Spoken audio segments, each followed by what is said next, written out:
La Bible en un an. Lecture du 4 juillet. Actes chapitre 22, versets 17 à 30. De retour à Jérusalem, comme je priais dans le temple, je fus ravi, en extase, et je vis le Seigneur qui me disait « Hâte-toi et sors promptement de Jérusalem, parce qu'ils ne recevront pas ton témoignage sur moi. » Et je dis « Seigneur, ils savent eux-mêmes que je faisais mettre en prison et battre de verges dans les synagogues ceux qui croyaient en toi, et que, lorsqu'on répandit le sang d'Étienne, ton témoin, j'étais moi-même présent, joignant mon approbation à celle des autres, et gardant les vêtements de ceux qui le faisaient mourir. » Alors il me dit, « Va, je t'enverrai au loin, vers les nations. » Ils l'écoutèrent jusqu'à cette parole, mais alors ils élevèrent la voix en disant, « Ôte de la terre un pareil homme ! Il n'est pas digne de vivre. » Et ils poussaient des cris, jetaient leurs vêtements, lançaient de la poussière en l'air. Le tribun commanda de faire entrer Paul dans la forteresse et de lui donner la question par le fouet, afin de savoir pour quel motif il criait ainsi contre lui. Lorsqu'on l'eut exposé au fouet, Paul dit au centenier qui était présent, « Vous est-il permis de battre de verges un citoyen romain, qui n'est même pas condamné ?» À ces mots, le centenier alla vers le tribun pour l'avertir, disant, « Mais que vas-tu faire ? Cet homme est romain. » Et le tribun étant venu, dit à Paul, « Dis-moi, es-tu romain ?» ?»« Oui, répondit-il. » Le tribun reprit, « C'est avec beaucoup d'argent que j'ai acquis ce droit de citoyen. » « Et moi, dit Paul, je l'ai par ma naissance. » Aussitôt, ceux qui devaient lui donner la question se retirèrent, et le tribun, voyant que Paul était romain, fut dans la crainte, parce qu'il l'avait fait lier. Le lendemain, voulant savoir avec certitude de quoi les Juifs l'accusaient, le tribun lui fit ôter ses liens et donna l'ordre aux principaux sacrificateurs et à tout le Sanhédrin de se réunir. Puis, faisant descendre Paul, il le plaça au milieu d'eux. Actes chapitre 23, versets 1 à 10. Paul, les regards fixés sur le Sanhédrin, dit « Homme frère, c'est en toute bonne conscience que je me suis conduit jusqu'à ce jour devant Dieu. » Le souverain sacrificateur Ananias ordonna à ceux qui étaient près de lui de le frapper sur la bouche. Alors Paul lui dit, « Dieu te frappera, muraille blanchie. Tu es assis pour me juger selon la loi, et tu violes la loi en ordonnant qu'on me frappe. » Ceux qui étaient près de lui dirent, « Tu insultes le souverain sacrificateur de Dieu. » Et Paul dit, « Je ne savais pas, frère, que ce fût le souverain sacrificateur, car il est écrit, « Tu ne parleras pas mal du chef de ton peuple. » Paul, sachant qu'une partie de l'assemblée était composée de Sadducéens et l'autre de pharisiens, s'écria dans le Sanhédrin, « Homme frère, je suis pharisien, fils de pharisien. C'est à cause de l'espérance et de la résurrection des morts que je suis mis en jugement. » Quand il eut dit cela, il s'éleva une discussion entre les pharisiens et les sadducéens, et l'assemblée se divisa. Car les sadducéens disent qu'il n'y a point de résurrection, et qu'il n'existe ni ange, ni esprit, tandis que les pharisiens affirment les deux choses. Il y eut une grande clameur, et quelques scribes du parti des pharisiens s'étant levés, engagèrent un vif débat et dirent « Nous ne trouvons aucun mal en cet homme.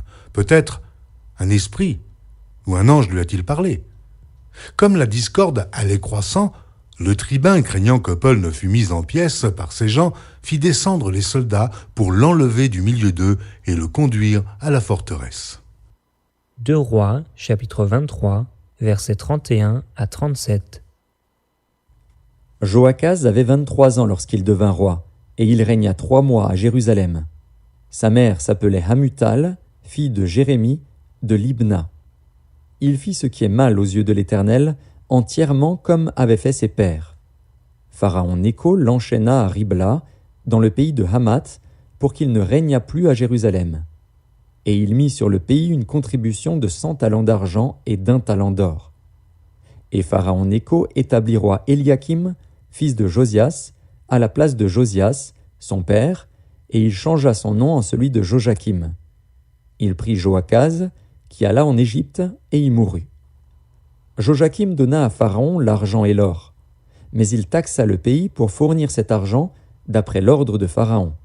Il détermina la part de chacun et exigea du peuple du pays l'argent et l'or qu'il devait livrer à Pharaon Nécho. Joachim avait 25 ans lorsqu'il devint roi, et il régna 11 ans à Jérusalem. Sa mère s'appelait Zébuda, fille de Pédaja, de Ruma. Il fit ce qui est mal aux yeux de l'Éternel, entièrement comme avaient fait ses pères. 2 Rois, chapitre 24. De son temps, Nebuchadnezzar, roi de Babylone, se mit en campagne. Joachim lui fut assujetti pendant 3 ans, mais il se révolta de nouveau contre lui. Alors l'Éternel envoya contre Joachim des troupes de Chaldéens, des troupes de Syriens, des troupes de Moabites et des troupes d'Ammonites. Il les envoya contre Juda pour le détruire, selon la parole que l'Éternel avait prononcée par ses serviteurs les prophètes. Cela arriva uniquement sur l'ordre de l'Éternel, qui voulait ôter Juda de devant sa face, à cause de tous les péchés commis par Manassé, et à cause du sang innocent qu'avait répandu Manassé et dont il avait rempli Jérusalem. Aussi l'Éternel ne voulut-il point pardonner. Le reste des actions de Joachim, et tout ce qu'il a fait, cela n'est-il pas écrit dans le livre des chroniques des rois de Juda?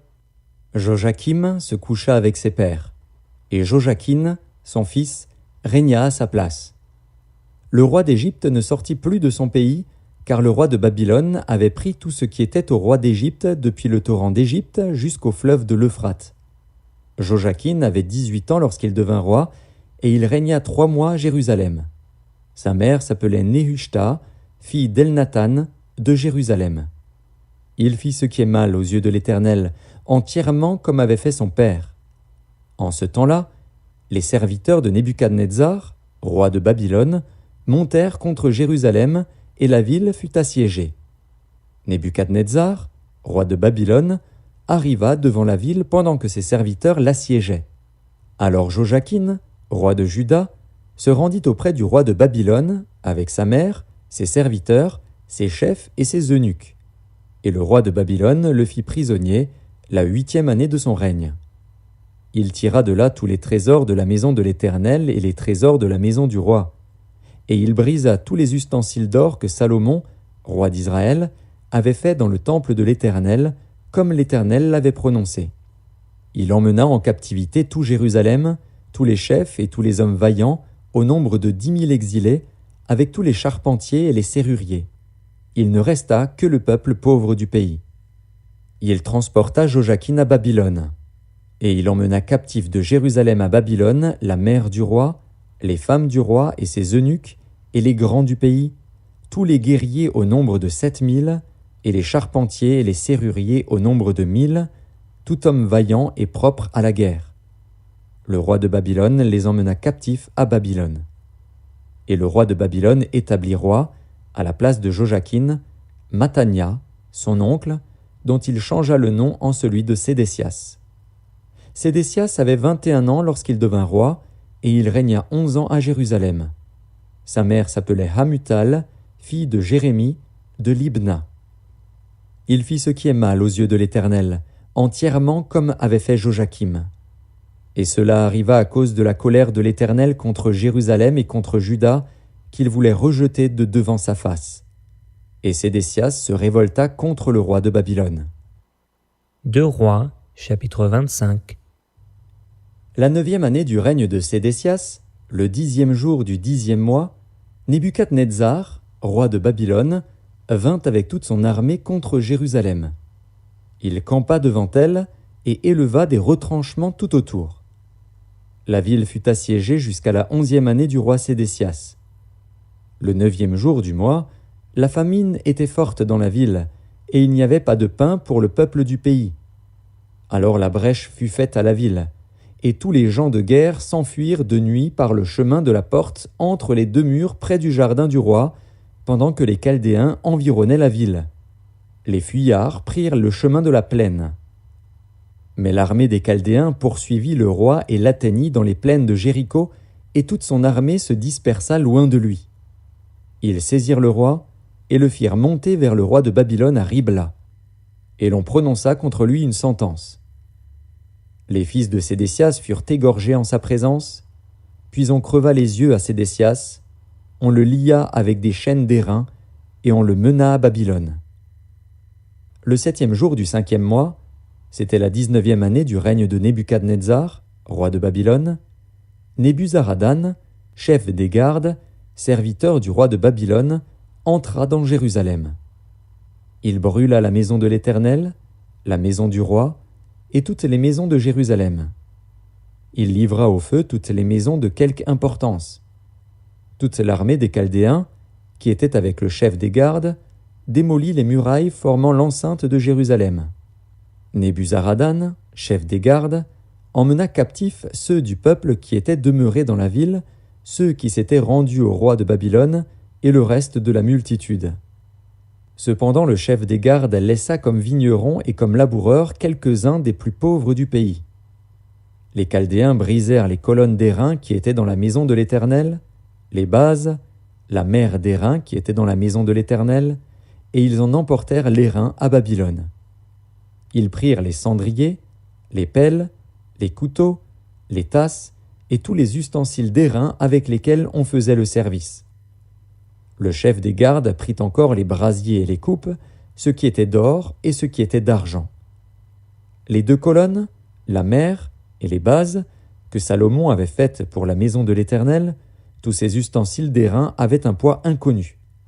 La hauteur d'une colonne était de 18 coudées, et il y avait au-dessus un chapiteau d'airain dont la hauteur était de 3 coudées. Autour du chapiteau, il y avait un treillis et des grenades, le tout d'airain.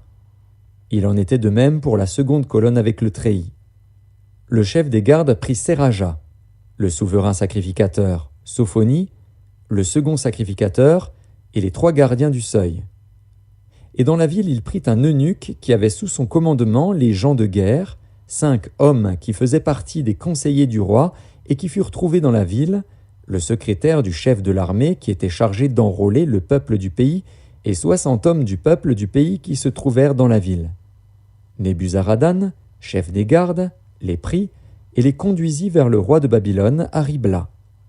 Le roi de Babylone les frappa et les fit mourir à Ribla, dans le pays de Hamath. Ainsi Juda fut emmené captif loin de son pays. Et Nebuchadnezzar, roi de Babylone, plaça le reste du peuple qu'il laissa dans le pays de Juda, sous le commandement de Guédalia, fils d'Akikam, fils de Shaphan. Lorsque tous les chefs des troupes eurent appris, eux et leurs hommes, que le roi de Babylone avait établi Guédalia pour gouverneur, ils se rendirent auprès de Guédalia à Mitzpa, savoir Ismaël, fils de Netania, Jochanan, fils de Caréar, Seraja, fils de Tanumet, de Netopha, et Jaazania, fils du Maacassien, eux et leurs hommes. Guédalia leur jura, à eux et à leurs hommes, et leur dit : Ne craignez rien de la part des serviteurs des Chaldéens. Demeurez dans le pays, servez le roi de Babylone, et vous vous en trouverez bien. Mais au 7e mois, Ismaël, fils de Netania, fils d'Élishama, de la race royale, vint, accompagné de 10 hommes, et ils frappèrent mortellement Guédalia, ainsi que les Juifs et les Chaldéens qui étaient avec lui à Mitzpa. Alors tout le peuple, depuis le plus petit jusqu'au plus grand, et les chefs des troupes, se levèrent et s'en allèrent en Égypte, parce qu'ils avaient peur des Chaldéens.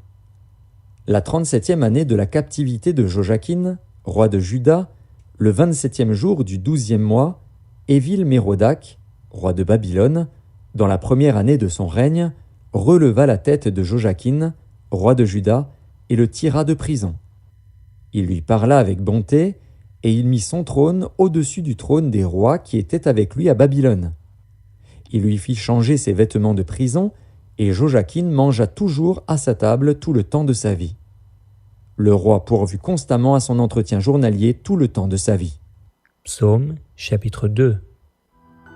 Pourquoi ce tumulte parmi les nations, ces vaines pensées parmi les peuples? Pourquoi les rois de la terre se soulèvent-ils, et les princes se liguent-ils avec eux contre l'Éternel et contre son oint? Brisons leurs liens, délivrons-nous de leurs chaînes. Celui qui siège dans les cieux rit, le Seigneur se moque d'eux. Puis il leur parle dans sa colère, il les épouvante dans sa fureur. C'est moi qui ai oint mon roi sur Sion, ma montagne sainte. Je publierai le décret, l'Éternel m'a dit, tu es mon fils, je t'ai engendré aujourd'hui. Demande-moi et je te donnerai les nations pour héritage, les extrémités de la terre pour possession. Tu les briseras avec une verge de fer, tu les briseras comme le vase d'un potier. Et maintenant, roi, conduisez-vous avec sagesse, juge de la terre, recevez instruction. Servez l'Éternel avec crainte et réjouissez-vous avec tremblement. Baisez le Fils de peur qu'il ne s'irrite et que vous ne périssiez dans votre voie, car sa colère est prompte à s'enflammer. Heureux tous ceux qui se confient en lui. Proverbes, chapitre 18, verset 13. Celui qui répond avant d'avoir écouté fait un acte de folie et s'attire la confusion.